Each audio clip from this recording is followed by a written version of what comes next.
আপনারা জানেন, ইতিমধ্যে জাতির উদ্দেশ্যে দিয়ে একাধিক ভাষণে আমি বলেছি, চলতি বছরের ডিসেম্বর থেকে আগামী বছরের জুনের মধ্যে দেশে ত্রয়োদশ সংসদ নির্বাচন অনুষ্ঠিত হবে।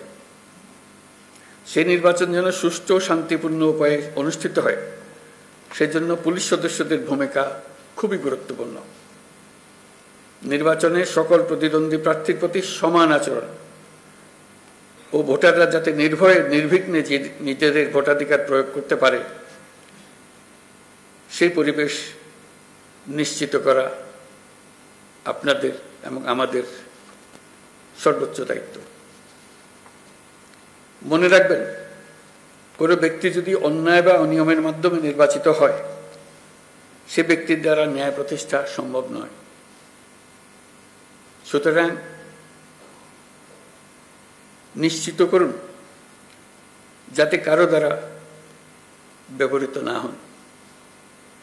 সত্য ন্যায় প্রতিষ্ঠার ব্রত হিসেবে নির্বাচনে নিজেদেরকে নিয়োজিত করবেন। পুলিশ বাহিনীর সদস্য হিসেবে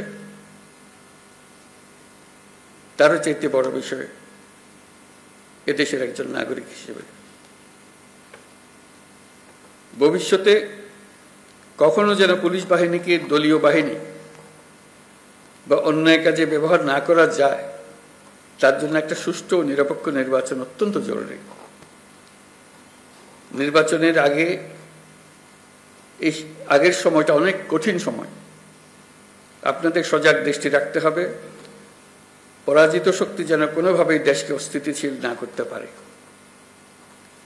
আমি আগেও বলেছি, আবারও আপনাদেরকে নিয়ে স্মরণ করিয়ে দিচ্ছি সবাইকে, আমরা একটা যুদ্ধ অবস্থায় আছি। অশুভ চক্র আমাদের স্বপ্নকে, আমাদের ঐক্যকে ভেঙে দিতে সব শক্তি নিয়ে চেষ্টা করছে এবং চেষ্টা আরো কঠোরতর করবে। একে প্রতিহত করার জন্য আপনাদেরকে সবসময় সতর্ক থাকতে হবে, জাতিকে রক্ষা করার জন্য। বর্তমান অন্তর্বর্তীকালীন সরকার দায়িত্ব নেওয়ার পর থেকে আমরা ন্যায্য অন্যায্য আন্দোলনে মানুষকে রাস্তায় নেমে আসতে দেখেছি। এসব পরিস্থিতিতে আপনারা ধৈর্যের পরিচয় দিয়েছেন। আশা করি একই রকম ধৈর্যের পরিচয় দিয়ে আগামী দিনগুলোতেও আপনারা কাজ করে যাবেন। পুলিশ জনগণের বন্ধু। পুলিশ বাহিনীকে সেই ইমেজ প্রতিষ্ঠা করতে হবে। এটা কঠিন হলেও এটাই ন্যায্য, এটাই আমাদের করতে হবে।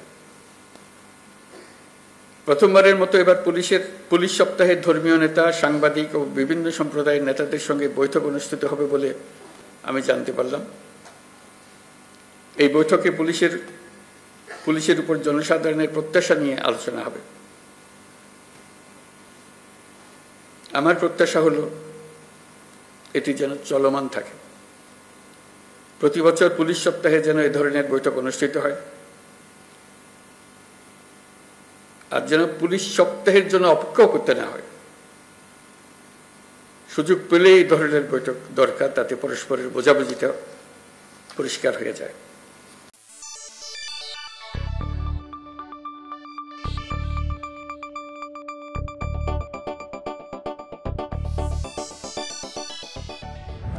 আপনারা দেখছেন প্রবাস বার্তা।